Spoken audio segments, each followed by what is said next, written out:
10 Bexar County businesses must cut down their capacity. That's because of the high number of coronavirus patients in our hospitals.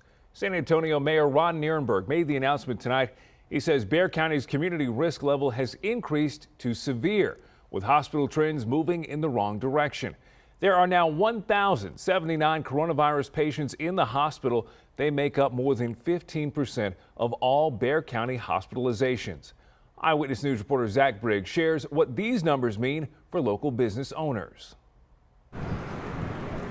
The whiplash of changing regulations during the pandemic frustrating for many businesses. Israel Mendoza manages Sarita's Mexican restaurant off Fredericksburg Road. We've been able to survive. Surviving, yet not thriving. We actually had to cut down some tables, so we're probably like at 40 now. Expect even fewer tables come Tuesday. For the past 7 days, coronavirus patients have exceeded 15% of total hospital capacity here in Bexar County. Under Governor Greg Abbott's order, that means certain businesses are now required to drop from 75% down to 50% occupancy. Businesses impacted by the governor's order include restaurants, gyms, retail, amusement parks, water parks. And the list goes on. Bexar County Judge Nelson Wolf says he's concerned some restaurants may not make it through another period of operating under 50%.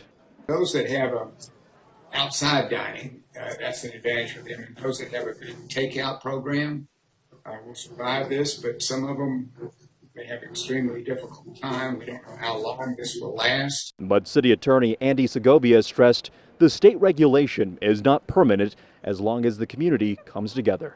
Once we reach 7 days of 15% or under, we go back to the 75. So if the community continues to exercise mitigation efforts, hopefully we can get to that 7-day target sooner rather than later.